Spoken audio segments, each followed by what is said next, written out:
बब्बू भगत जी का मैं शुक्रिया अदा करता हूँ और गुरु जी को सादर प्रणाम करता हूँ और शुक्रिया अदा करता हूँ कि वो एक बार फिर से उन्होंने मुझे याद किया। और जितने भी विद्वान जन इस स्टेज पर मौजूद हैं, सबको मेरा प्रणाम, सबको मेरा नमस्कार, सबको सलाम। और आप सब जो यहाँ पे आए हैं, आपका भी हार्दिक अभिनंदन करता हूँ, क्योंकि आप लोग एक ऐसी सभा में आए हैं जो सभाएं बहुत कम हुआ करती हैं, बड़ी मुश्किल से हुआ करती हैं। असल में जो चीज़ें इंसान ने बनाई हैं, झगड़ा उसी पे है। परमेश्वर ने इंसान बनाया,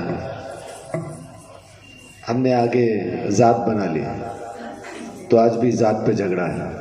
मैं ऊंचा हूँ तू नीचा है, तू नीचा है मैं ऊंचा हूँ, ऐसा है। खुदा ने इबादत बनाई, हमने मजहब बना लिया, आज उन्हीं पे झगड़ा है। तेरा धर्म मेरा धर्म, तो हिंदू में मुसलमान, तो सिख में ईसाई। उस खुदा ने ज़मीन दी, उस पर हमने लकीरें बना ली और आज देश का झगड़ा है। तेरा देश मेरा देश, तेरा बॉर्डर मेरा बॉर्डर। तो जो कुछ खुदा ने बनाया, अगर हम उसी में रह जाते तो कोई झगड़ा नहीं था। जितनी चीज़ें हमने खुद बना ली हैं, वहीं झगड़ा शुरू होता।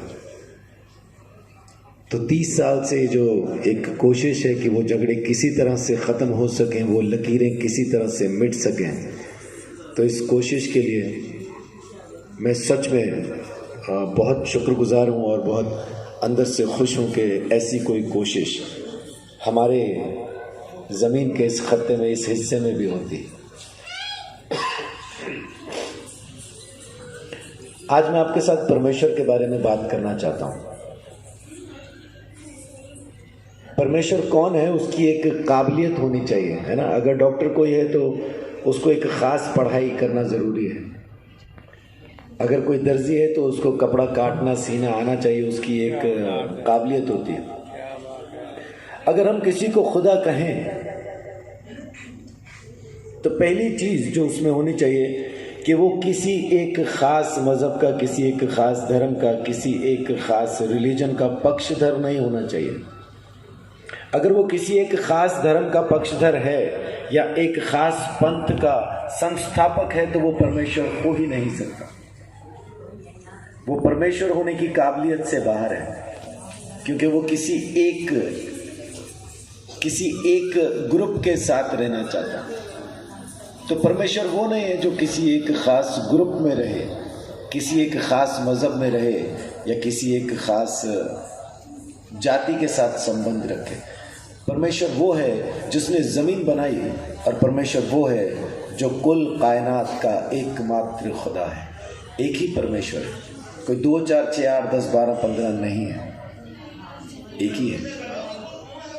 हमने अपने मज़हब तो बनाए, हम तो इतने ज़्यादा बुद्धिमान बन गए कि हमने उस खुदा के भी मज़हब बना दिए। देख के पहचान लेते हैं, ये हिंदुओं का है, ये मुसलमानों का है, ये सिखों का है, ये ईसाइयों का है। यानी खुदा की भी जातियाँ, उसके भी धर्म बना दिया हमने। ये हिंदुओं का है जी, ये सिखों का है जी, ये ईसाइयों का है, ये मुसलमानों का है। क्या सच में ऐसा परमेश्वर है?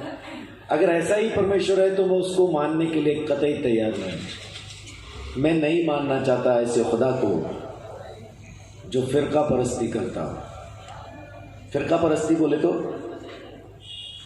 पक्षपात करता हो, एक जाति के साथ रहता हो, दूसरी जाति से नफरत करता हो।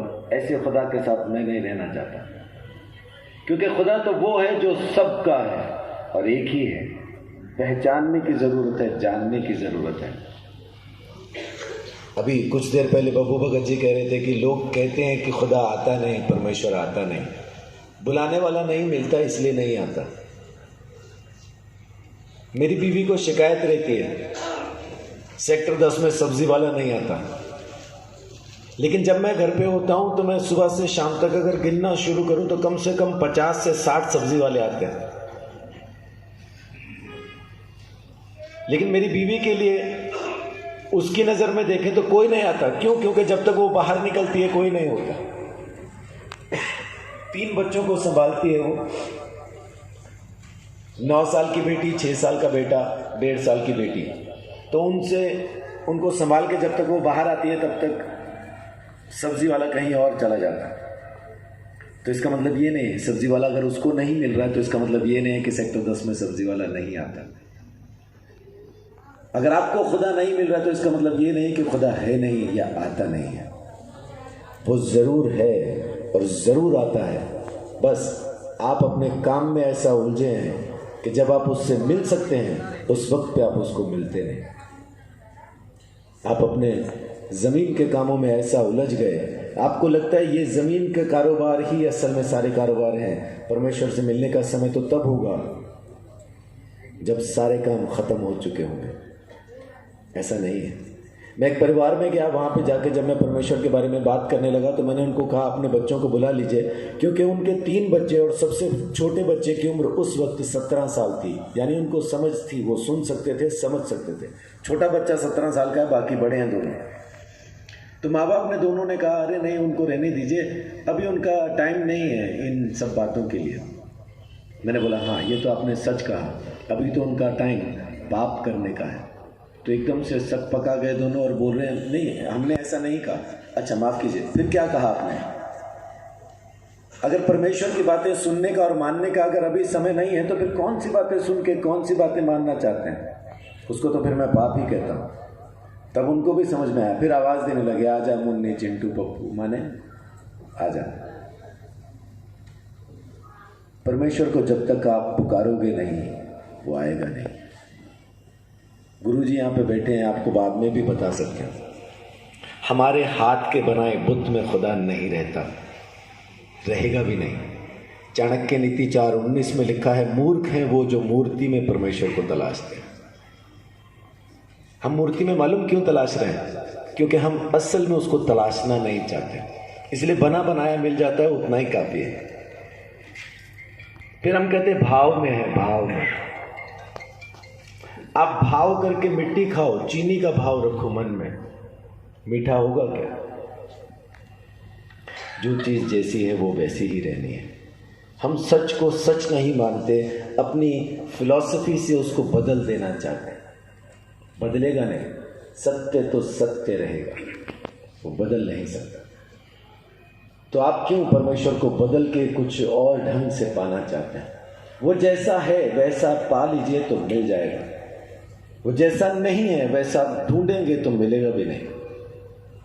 अब मैं कहूँ कि फ़ोन की आवाज़ मुझे इस बोतल में आनी चाहिए, वो नहीं आएगी भाई, इसमें पानी ही आएगा।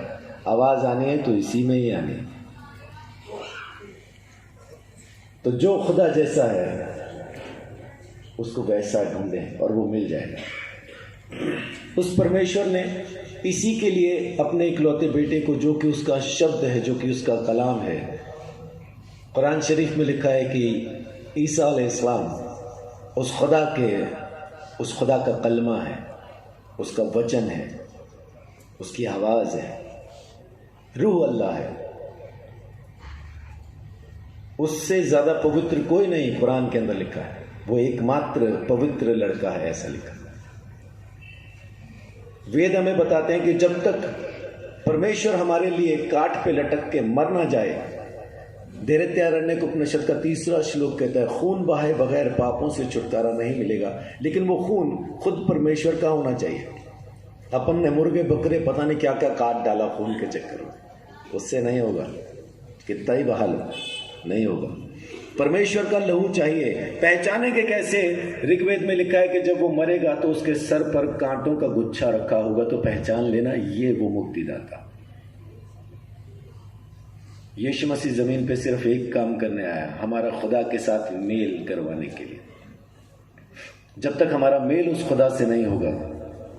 कितने लोग अमिताभ बच्चन को जानते हैं? हाथ खड़ा करके बताइए, जानते हैं? क्या सच में जानते हैं? आपको 50 रुपए चाहिए, अमिताभ बच्चन देगा क्या? क्यों नहीं देगा? क्योंकि हमें वहम है कि हम अमिताभ बच्चन को जानते हैं। असल में हम अमिताभ बच्चन को जानते नहीं हैं, हमारी उससे मुलाकात नहीं है, वो हमारा रिश्तेदार नहीं है। हमने खाली उसके काम देखे हैं टीवी में, फिल्म में, उसकी कलाकारी देखी है। हम अमिताभ बच्चन को नहीं जानते। बिल्कुल ऐसा ही हम उस खुदा को नहीं जानते, बस हमने उसके हाथ की कारीगरी देखी है, उसके चमत्कार देखे हैं, उसको काम करते देखा है, तो हमें वहम हो गया हम परमेश्वर को जानते हैं। अमिताभ बच्चन को जानने के लिए उसके साथ रिश्ता होना जरूरी है। फिल्म देखने से आप अमिताभ बच्चन को नहीं जानते। चमत्कार हो जाने, आपकी जिंदगी में चमत्कार हो गया क्या मतलब ये नहीं कि आप परमेश्वर को जानते हैं। चमत्कार तो इसलिए है क्योंकि वो है इसलिए चमत्कार होते हैं। वो है हमें मालूम भी है, लेकिन आपका क्या लगता है ये जरूरी है।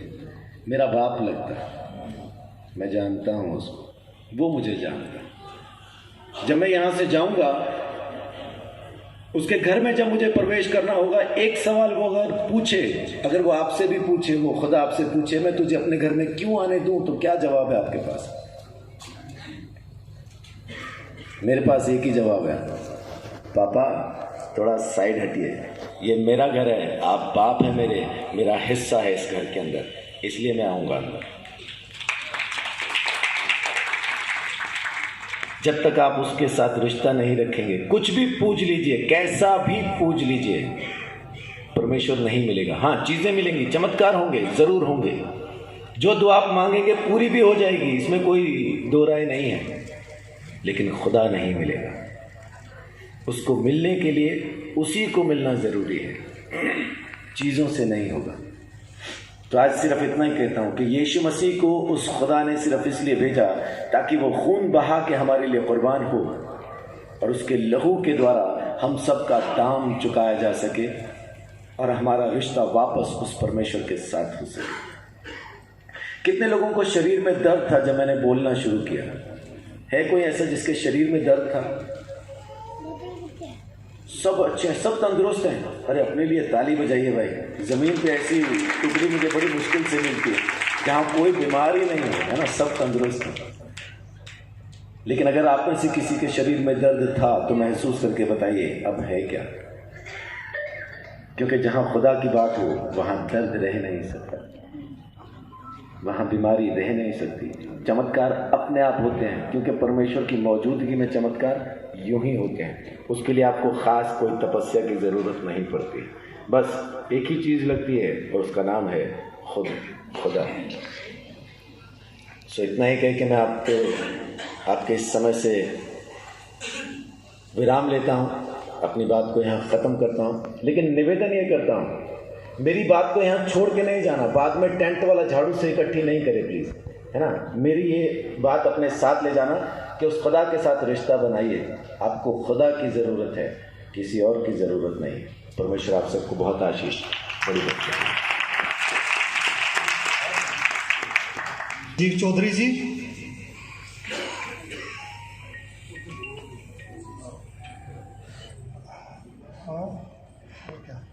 मेरा निवेदन आदरणीय महाराज श्री के श्री चरणों में कि